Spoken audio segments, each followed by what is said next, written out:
श्रीपादराजं शरणं प्रपद्ये. सद्गुरुनाथ परमपिता परमात्मा श्री गोपाल बाबा महाराज की जय. श्रीपाद श्रीवल्लभ स्वामी लेखमाला, लेखक क्रमांक 112. अद्भुत महिमान्वित नरसोबाची वाडी. करवीर क्षेत्रास दक्षिण काशी क्षेत्र म्हणतात, कारण या परिसरात एक नाही तर 5 गंगा, पंचगंगा वाहतात, ज्या पवित्र व तीर्थरूप आहेत. शिवा, भद्रा, भोगावती, तुंगा आणि सरस्वती या त्या पंचगंगा जेथे एकत्र येतात त्यास प्रयाग म्हणून संज्ञा पुरातन काळापासून आहे. या ठिकाणी पूर्वापार वेद संपन्न विद्वान पंडितांची वस्ती आहे. येथे कौशिक गोत्रात हरेश्वर दीक्षित नावाचा एक पंडित राहत होता. तो नित्य नियमाने अग्निहोत्र पालन करणारा, वेदशास्त्र संपन्न, आचार संपन्न होता. पण दुर्दैवाने त्याला त्याच्या विद्वत्तेचा अनाठायी अभिमान होता. त्यामुळे तो नेहमीच इतरांशी वादविवाद करून निंदा, अपमान, निर्वत्सना करत असे. माझ्यासारखा कोणी नाही ही भावना त्याच्यात प्रबळ होती. ही वृत्ती पूर्णपणे त्याच्या दुःखास कारणीभूत ठरली. त्यामुळे सर्व लोक त्याला टाळत असत. जवळजवळ तो वाळीत पडल्यात जमा होता. सदैव एकाकी जीवन जगण्याची स्थिती झाली. नातेवाईक देखील त्याला टाळत असत. तो निपुत्रिक होता, त्यामुळे तो अजूनच उदास राही. त्याची पत्नी वारली तेव्हा समाजातून कोणीही त्याच्या मदतीला आले नाही. त्यामुळे घराच्या अंगणात त्याला पत्नीचे अंत्यसंस्कार करावे लागले. कालांतराने तो आजारी पडला. त्यावेळी शक्य नसल्याने त्याने स्वतःच्या गायी मोकाट सोडून दिल्या. अतिशय हाल होऊन तो कधीतरी मरून पडला, पण हे बाहेर कुणाला कळलेच नाही. त्याचे प्रेत तसेच पडून होते. त्यावेळी अतिवृष्टी होऊन त्याच्या कुटीत पुराचे पाणी शिरले व त्या प्रवाहाबरोबर त्याचे प्रेत पंचगंगेच्या महापुरात कृष्णा वेण्णा संगमापर्यंत वाहत आले. महानदीच्या पुराच्या पाण्याच्या दबावामुळे त्याचे प्रेत पाण्यावर नरसोबाच्या वाडीला श्रीरामचंद्र योगेश्वर समाधीजवळ पाण्याच्या रेट्यामुळे घोटाळत राहिले. हे देखील त्याच्या थोड्या पूर्वपुण्याईच्या शिदोरीमुळे घडले. या ठिकाणी त्याला ब्रह्मसंबंध स्थिती प्राप्त झाली, ज्यात तो रामचंद्र योगेश्वरांना नित्य प्रार्थना करत असे. या स्थितीतही तो आपल्या उद्धारासाठी झटत होता. या सततच्या प्रार्थना प्रदक्षिणांमुळे रामचंद्र योगेश्वरांची कृपा होऊन त्याला एक विशिष्ट बुद्धी दशा प्राप्त झाली, ज्यामुळे त्याला आनंद व अनघ यांचे संवाद ऐकू यायला लागले. जसं सिद्धाने नामधारकास श्री गुरूंच्या लीला म्हणजे श्री गुरुचरित्र सांगितले, तेच मूळ गुरुचरित्र पहिल्यांदा आनंद ऋषींनी अनघास सांगितले आहे. हे जे आनंद आहेत त्यांना लहानपणी खेळताना झाडाजवळ भस्मधारी दत्त दिसले. आनंद त्यांच्याकडे जाऊ लागताच दत्त गुप्त झाले. पुनर्वसनासाठी बाल आनंदाने 9 दिवस तप केले. यात त्यांना शांभवी लाभली. 9 दिवसांनी दत्त प्रकट झाले व त्यांनी आनंद यास अवधूत दीक्षा दिली व जनकल्याणासाठी त्याच्यावर कृपेचा वर्षाव केला व तुला असाच एक अवधूत भेटेल म्हणून आशीर्वाद दिला. तो अवधूत म्हणजे अनघ.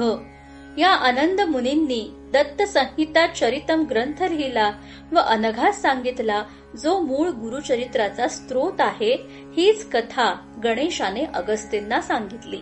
तर आनंद अनघ संवादाच्या लहरी म्हणजे फ्रिक्वेन्सी पकडण्याचं, कॅच करण्याचं डायमेन्शन, मिती या ब्रह्मसंबंधाला रामचंद्र योगेश्वरांच्या कृपेमुळे लाभली व ऐकलेले संवाद लिहून ठेवण्याची परवानगी त्याने योगेश्वरांना प्रार्थना करत मागितली. श्री रामचंद्र योगेश्वरांनी देखील त्याला त्याच्या त्या अशुभ दशेत तो संवाद लिहिण्याचा अधिकार दिला. त्याने तो संवाद पिंपळाच्या एका पानावर एक अध्याय करत वनस्पतींच्या रसाने लिहून काढली व मुंजाच्या दोरीत ते सर्व अध्याय क्रमवार गुंफून रामचंद्र योगेश्वरांच्या चरणी अर्पण केले. या लेखन पुण्याईने तो योगेश्वरांच्या कृपेने कृष्णेच्या कन्यागत पर्वात ब्रह्मसंबंध योनीतून मुक्त झाला व त्याला योगेश्वरांनी दत्तसेवा संकल्पित केली. त्याला मानव योनीत कुरवपुरात श्रीपाद श्रीवल्लभांच्या नित्य नियमादी सेवेत पुढील जन्मी घालण्याची व्यवस्था केली गेली. आजही कुरवपूर येथील पुजारी मंडळी त्याचाच वंश आहेत.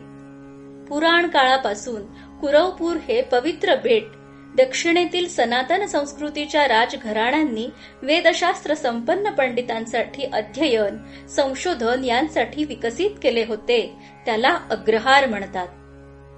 आजही आपण रायचूरवरून कुरवपूरसाठी अख्तूरला जातो तेथे पुनर्वसित अग्रहार नावाची नव्याने वसाहत दिसते. कारण आंध्र प्रदेशातील कृष्णेवरील नियोजित धरणामुळे कुरवपूर क्षेत्र पाण्याच्या फुगवट्याखाली जाणार म्हणून मूळ भूमीधारकांसाठी हे नवीन अग्रहार वसविण्यात आले आहे. परंतु अखिलांडकोटी ब्रह्मांड नायक महाराजाधिराज श्रीपाद श्रीवल्लभांची पवित्र भूमी पाण्यात बुडवू शकेल असे सरकार श्रीपाद श्रीवल्लभ ठेवतील का? ईसाई धर्माच्या तत्कालीन मुख्यमंत्र्यानेच सरकारी हेलिकॉप्टर श्रीशैल्य क्षेत्रातील जंगलावर अपघातग्रस्त झाले. योगायोगाने त्या पौर्णिमेला मी कुरवपुरात होतो. परतताना सर्व बसेस, हॉटेल्स बंद होते. लकीली मुंबई मेल पहाटे ही बातमी समजेपर्यंत बराचसा आंध्र प्रदेश क्रॉस करून आल्यामुळे रायचूरला गाठता आली. असो, तर या मूळच्या कुरवपुरातील अग्रहारातील पंडित मंडळीनंतर त्या क्षेत्रात झालेल्या प्रचंड परकीय आक्रमणे, कृष्णेचे महापूर वगैरे कारणांनी इतरत्र पांगली. अशा परिस्थितीत श्री रामचंद्र योगेश्वरांनी या ब्रह्मसंबंधाला मानवी योनी देऊन कुरवपूरची व्यवस्था केली. गाणगापूर, कडगंजी जवळ आळंद येथील महान संशोधक, वंश परंपरागत दत्तभक्त, वयोवृद्ध श्री भीमाशंकर देशपांडे यांचे एका लेखातील काही मजकूर व मला श्रीपाद श्रीवल्लभांनी म्हणजे सद्गुरुनाथ परमपिता परमात्मा श्री गोपाल बाबा महाराज पिठापूर यांनी केलेल्या कटाक्षाने हा लेख आज घटस्थापनेच्या पहिल्या दिवशी लिहित आहे. चूक भूल क्षमा असावी. सर्व दत्तक्षेत्रातील पुजारी मंडळींना विनंती आहे की अनंत अडचणींना तोंड देऊन धडपडत दर्शनास आलेल्या सर्व प्रकारच्या भक्तांना रागावू नये. कदाचित श्री दत्तात्रयांना देखील तसं रागावणं आवडत नसेल. श्री गुरु दत्तात्रयार्पणमस्तु. हिराचंद गोपालचंद कोठारे. दिगंबरा दिगंबरा श्रीपाद वल्लभ दिगंबरा.